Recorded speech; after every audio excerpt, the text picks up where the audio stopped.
Boa tarde a todos novamente. Meu nome é Ana Paula Garati, eu sou médica veterinária, sou especializada em anatomia patológica veterinária e, dentre essas, eu sou subespecializada em anatomia patológica de animais de laboratório. A gente vai iniciar hoje conversando, na verdade, sobre os fundamentos da patologia comparativa de animais de laboratório. Essa é a segunda parte, e a gente vai conversar especificamente sobre qual a importância, sobre o que é e qual a importância da fenotipagem dos animais geneticamente modificados, mais especificamente os camundongos. Na palestra anterior, a gente parou exatamente em como que o patologista comparativo iria atuar. E uma das áreas em que ele atua é exatamente na fenotipagem morfológica de novos modelos de doenças humanas. Então, eu vou ler um trechinho, novamente, de uma carta que foi colocada na Nature Biotechnology. A parte da questão prática de recursos humanos e expertise, há também uma forte percepção de que investigadores e algumas vezes patologistas veterinários e médicos geralmente falham ao perceber que não somente a anatomia e patologia humana e de camundongo de laboratório são distintas, mas que o expertise nas características de fundo e genética dos camundongos de laboratório é crítico na interpretação qualificada de achados fenotípicos anormais. Então, com isso, a gente vai para a pergunta: o que são os fenótipos? Os fenótipos são as características detectáveis e mensuráveis determinadas pelo genótipo sob influência do ambiente. São um nível de expressão morfológica e patofisiológica obtida através da alteração genética.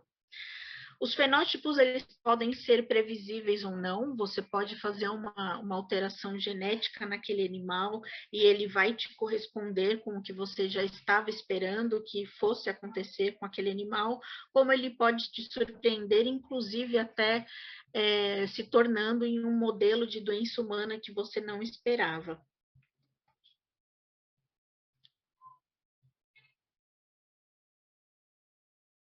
A fenotipagem morfológica, ela depende das mutações genéticas que são induzidas, do background genético do animal, do ambiente onde aquele animal vai se desenvolver, do manejo que aquele animal vai receber, do microbioma que vai fazer parte daquele animal e da padronização do método de fenotipagem. A padronização do método de fenotipagem é uma coisa que a gente vai ver mais à frente, que é extremamente importante. Sobre as linhagens de camundongos de laboratório. A maior parte das linhagens, ela vem de um mosaico de subespécies de musmúsculo. Então, do musmúsculo domésticos, do musmúsculo castanhos, moloniços, bactrianos, que foram desenvolvidos em vários laboratórios através do mundo.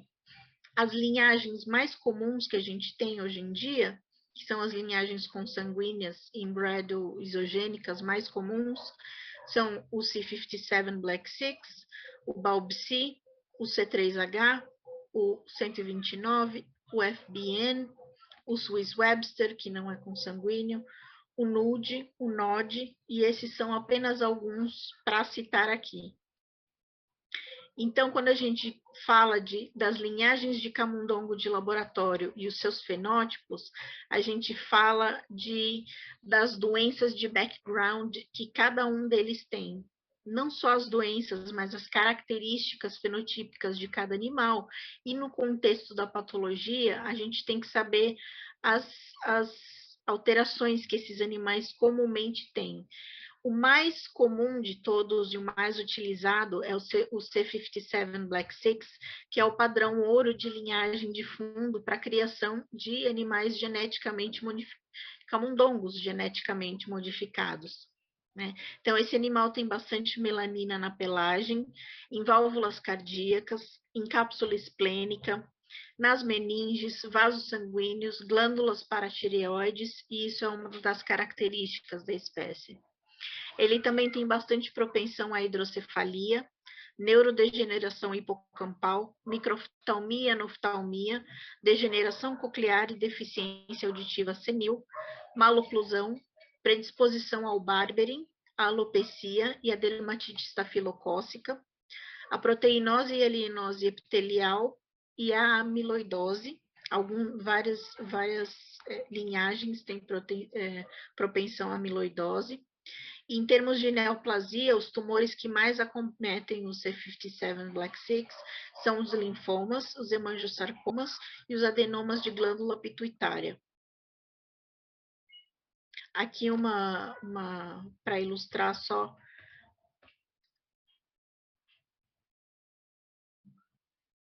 A gente tem uma válvula cardíaca e a gente vê algumas células pigmentadas através dessa válvula. Então, tem pigmentação de válvula cardíaca. Aqui a gente tem um camundongo com anoftalmia unilateral.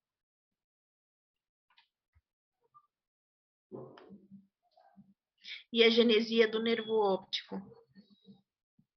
Então, aqui a gente só vê um nervo óptico que corresponde a esse que ficou preso aqui no assoalho craniano.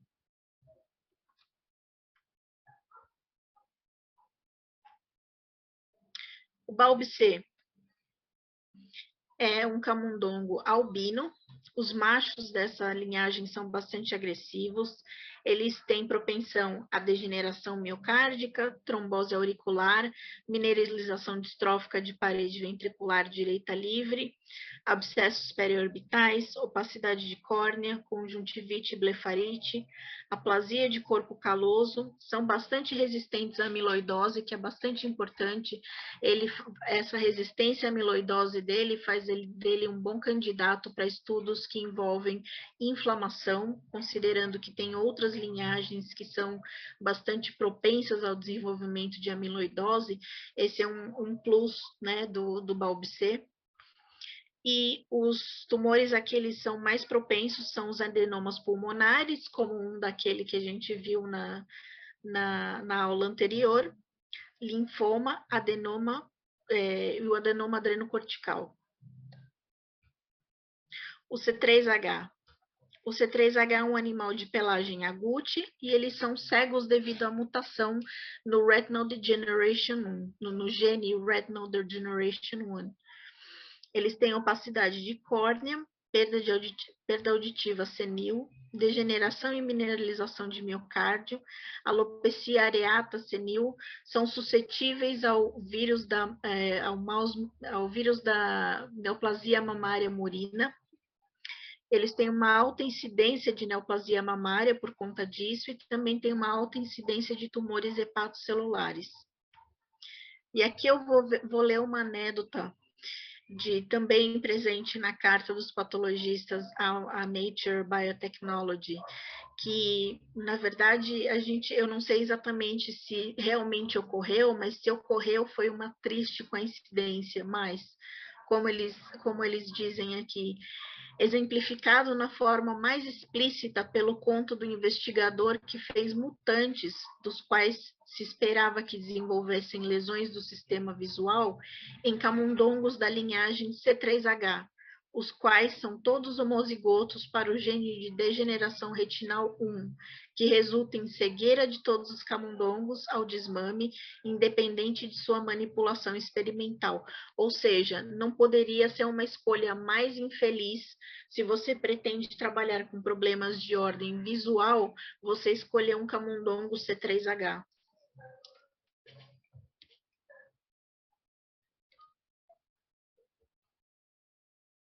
O FVB, eles também são cegos, também tem uma alteração no Retinal Degeneration 1, eles são homozigotos para o Retinal Degeneration 1, são suscetíveis a convulsões, hiperplasia mamária, hiperplasia de células produtoras de prolactina da glândula pituitária, e os neoplasmas mamários são incomuns, mas os mais comuns são os feocromocitomas, tumores pulmonares, hepáticos e os linfomas. O Swiss Webster, que é erroneamente considerado o wild type, Também tem degeneração de retina, suscetível à amiloidose, como a gente falou, é uma doença limitante e realmente não é o mais indicado para qualquer experimento que seja de inflamação. E os tumores mais comuns são o linfoma, o adenoma pulmonar, os tumores hepáticos e de glândula pituitária. O NUD é o camundongo atímico. Além disso, ele é alopécico, ele é imunodeficiente e ele não produz linfócitos T maduros exatamente por ele ser atímico, né? Esse foi todo o propósito de se fazer esse camundongo. A alopecia dele, na verdade, veio junto com a manipulação genética para que ele fosse um camundongo atímico. E ele tem uma. Só que além de não produzir linfócitos maduros, linfócitos T maduros, ele tem uma diminuição na população de linfócitos circulantes como um todo. E tem um decréscimo na produção de anticorpos. O NOD é o Non-Obese Diabetic, ou diabético não obeso. É um modelo poligênico para diabetes autoimune tipo 1, e ele apresenta pancreatite endócrina. Na fenotipagem desses animais, 90% das fêmeas e 52% dos machos são diabéticos com 30 semanas. E é uma linhagem de fundo bastante usada para os imunodeficientes, como, por exemplo, o NSG, que é o NOD SCID Gamma. SCID é a Severe Combined Immunodeficiency. Esses animais têm uma mutação do gene SCID, então eles têm deficiência na produção de linfócitos B e linfócitos T.